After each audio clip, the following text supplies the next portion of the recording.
शान्तं न विदुः सुराः असुरगणाः देवाय तस्मै नमः देवाय तस्मै नमः देवाय तस्मै नमः।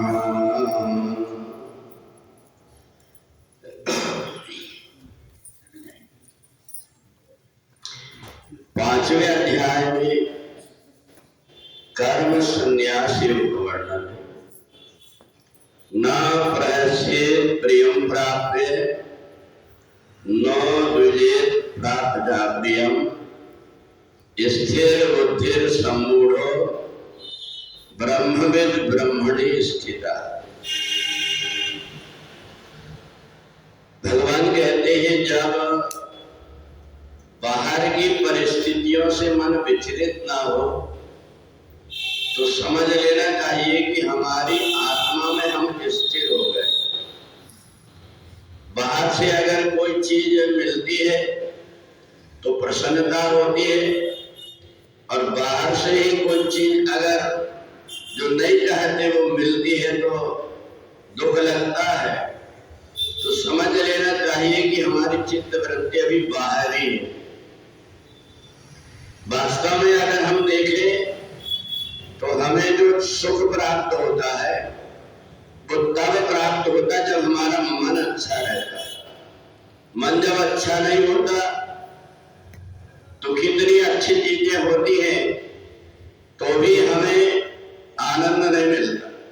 अगर किसी व्यक्ति का मन दुखी है उसको कुछ काम करने के लिए कहो तो वो कहता है आज मेरा मन ठीक नहीं है। तो ये मन ठीक और बुरा अंतःकरण से अगर जुड़ जाए, अपने अंतःकरण से ही कि बाहर की परिस्थितियां मेरे को विचलित ना कर सके। ये संसार बना हुआ ही है जड़ चेतन गुण दोष इन सबसे बना हुआ। अब हम सोचेंगे कि जैसा हम सोचते हैं वैसा हो जाए तो ऐसा होता नहीं। प्रकृति का अपना नियम होता है। प्रकृति का अपने अलग अलग ढंग का हर समय परिवर्तन का नियम ही है कि वो बदलते रहेगी। तो इसलिए तुम्हें अंदर से स्थिर होना, और अंदर से स्थिर व्यक्ति कब होता है जब उसका इंद्रियों के ऊपर संयम हो जाता है। उसकी इंद्रियां जब संयमित हो जाती है तो हर समय उसको आनंद ही आनंद आने लगता है। क्योंकि आनंद बाहर से नहीं, उसने अंदर से कहां से प्राप्त होता है वो ढूंढ लिया। और इसलिए भगवान ने कर्म संन्यास बताया कि जो भी हम कर्म करते हैं हमारी उसमें आसक्ति न रहे। हम किसी भी प्रकार के कर्म कर लें, परंतु यदि हमारे मन के अंदर आसक्ति नहीं है तो कर्म सुख और दुख नहीं देता हमको। और यदि आसक्ति है तो फिर विपरीत परिस्थिति में हमें दुख मिलता है। एक व्यक्ति जो कुछ भोजन मिला उसमें आनंदित रहता है, चाहे उसको खीर पूरी खाने को मिल जाए तो भी बार बार, चाहे नमक रोटी खाने को मिल जाए तो भी बार बार। तो समझ लेना चाहिए कि उस व्यक्ति ने बाहर की चीजों से सुख और दुख की अनुभूति छोड़ दिया। उसने अपने अंतःकरण को जगा दिया। अंतःकरण जब जाग जाती है तो न किसी से कुछ मिल जाए इसकी इच्छा होती है, और यदि कुछ चला गया तो भी उसका ज्यादा दुख नहीं होता। तो यदि ऐसी स्थिति आती कब है, बोले कर्म इंद्रियान संयम यह आस्था में स्मरण।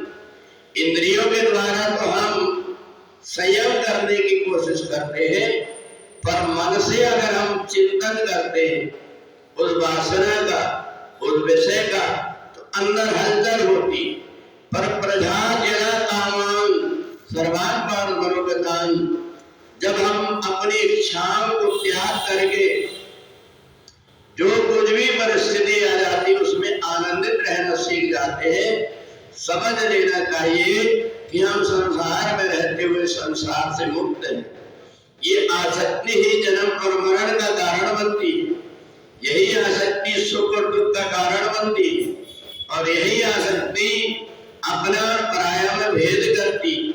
तो इसलिए हर किसी के साथ में जिसका संबंध समान हो गया हो, हर परिस्थिति में जो सम रहना सीख लिया हो, सुख में भी और दुख में भी, ये दोनों तेरे ही दिए हुए हैं और यही जीवन है, ऐसा मान करके जीवन के शाश्वत आनंद को जो प्राप्त कर लेता है, जो अंतःकरण से जुड़ जाता है, वास्तव में वो सन्यासी कहलाता है।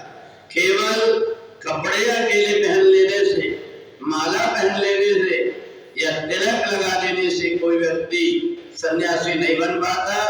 अंतःकरण जब तक पवित्र ना हो, बाहर की परिस्थितियां उसको विचलित करती रहती है, तब तक वो अंदर से स्थिर नहीं होता। पर बाहर की परिस्थितियां जिसको विचलित ना कर सके, अपने आप में जो स्थिर हो जाता है, उसको बाहर से सुख और आनंद की नहीं, बल्कि वो अपनी आत्मा में ही परमात्मा से नाता जोड़ करके आनंद का अनुभव कर लेता है। उसको वास्तविक संन्यास, वास्तविक कर्म का त्याग करने वाला व्यक्ति कहा जाता है। बोल वृंदावन बिहारी लाल की।